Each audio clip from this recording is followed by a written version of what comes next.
Hello everyone, welcome to Gulshan academy. और आज की इस वीडियो में हम डिस्कस करेंगे यूजीसी नेट का जो नोटिफिकेशन है जून 2026 का, उस पर हम डिस्कस करने वाले हैं। क्या क्या इस बार चेंजेस किए गए हैं, क्या एलिजिबिलिटी रखी गई है, उन सभी पर हम डिस्कस करने वाले हैं। तो फॉर्म भरने से पहले आपको जो है ये चीज़ें जाननी ज़रूरी है, क्योंकि कई स्टूडेंट ऐसे होते हैं जो बिना नोटिफिकेशन को पढ़े फॉर्म भर देते हैं, फिर उन्हें जो है दिक्कत होती है आगे चल कर के। तो देखेंगे, तैयारी कर रहे हैं अगर आप यूजीसी नेट पेपर 1 के लिए, तो आप हमारी वीडियोस को फॉलो कर सकते हैं। लिंक मैंने जो है इसी वीडियो के डिस्क्रिप्शन में दे दिया है। पेपर 1 की तैयारी जो है आप पूरी कर सकते हैं वहाँ पर। मेरे हैंड रिटन नोट्स पर वो वीडियोस बनी हुई हैं और बहुत ही हेल्पफुल है आपके लिए, तो आप जो है उसे एक बार ज़रूर चेक करें।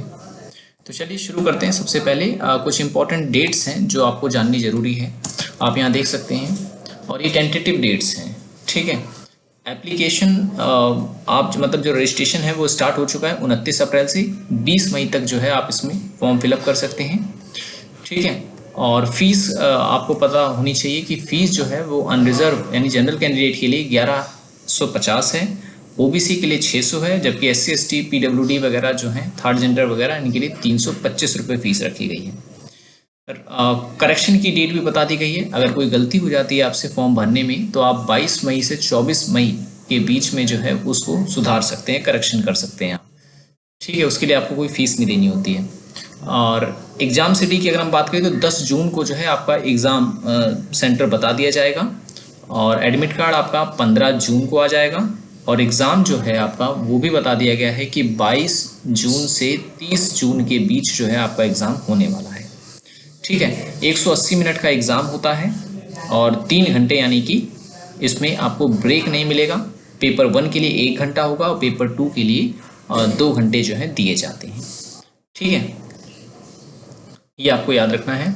अब एक चीज़ जो याद रखनी है आपको, वो ये कि ओबीसी का सर्टिफिकेट अब अगर आपका है, आपने ओबीसी एनसीएल बनवा रखा है, तो ये चीज़ याद रखें कि आपका वो ओबीसी एनसीएल सेंट्रल लिस्ट का होना चाहिए, ठीक है। कई ऐसे ओबीसी कैंडिडेट होते हैं जो स्टेट में ही जो है मान्य होते हैं, सेंट्रल लिस्ट में वो ओबीसी नहीं होते हैं, तो वो उनका जो है वो वैलिड नहीं माना जाता है फिर आगे। तो ये चीज़ आपको ध्यान रखनी है कि आपका जो ओबीसी का सर्टिफिकेट है वो एनसीएल में आना चाहिए, आपकी कैटेगरी सेंट्रल लिस्ट में आनी चाहिए, ठीक है, वरना वो जनरल या अनरिजर्व ही चूज़ करें अपना, ठीक है। तो ये चीज़ आपको याद रखनी है। आगे इसमें काफ़ी दिक्कत आती है। कई स्टूडेंट का मेरे पास मैसेज आता है कि उन्होंने चुनने को तो सिलेक्ट करने को तो ओबीसी कर दिया था, लेकिन अब जो है जब वो सर्टिफिकेट कहीं दिखाते हैं तो जो है वहाँ पर उनका वो सर्टिफिकेट रिजेक्ट कर दिया जाता है, क्योंकि सेंट्रल लिस्ट में जो है उनकी ओबीसी की कैटेगरी नहीं आती है। तो ये चीज़ आप याद रखें। और जो जानकारी आपको याद रखनी है,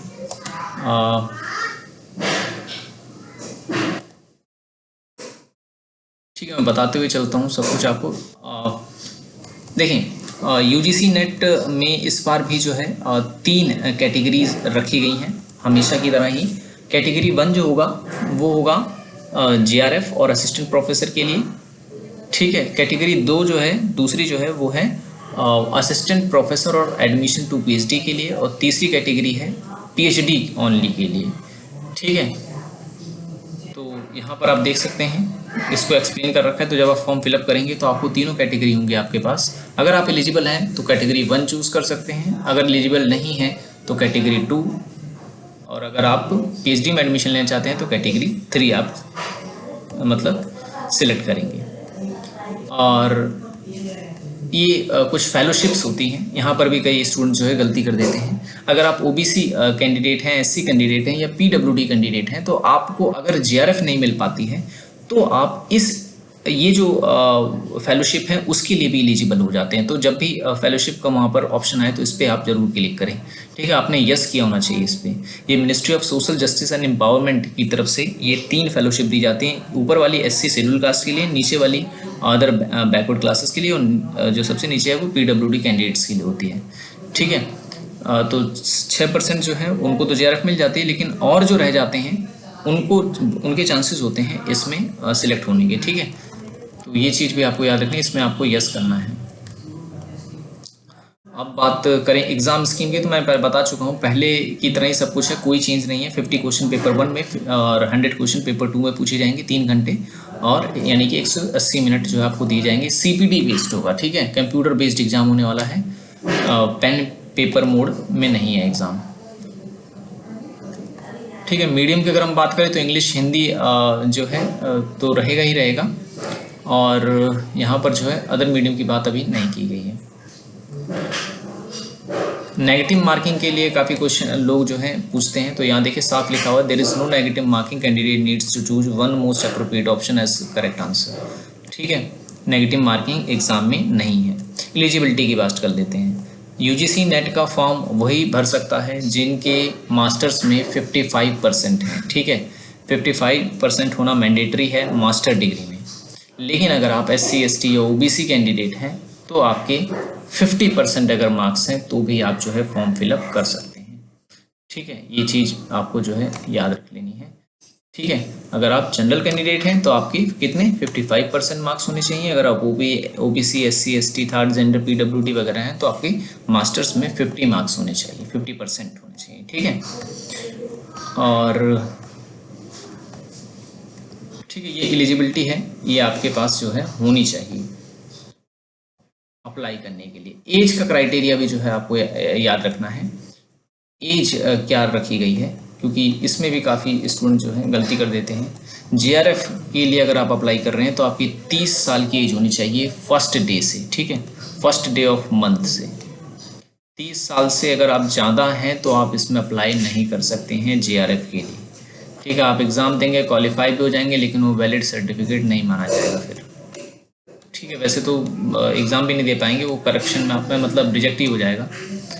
तो ये चीज़ आप याद रखें कि 30 साल से एज आपकी बड़ी होनी चाहिए। लेकिन अगर आप OBC SC ST PWD candidate third gender candidate हैं तो आपको 5 साल का रिलैक्सेशन भी दिया गया है यहाँ पर, ठीक है।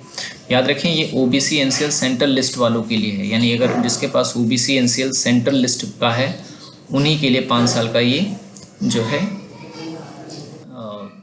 रिलैक्सेशन दिया जाता है, ठीक है।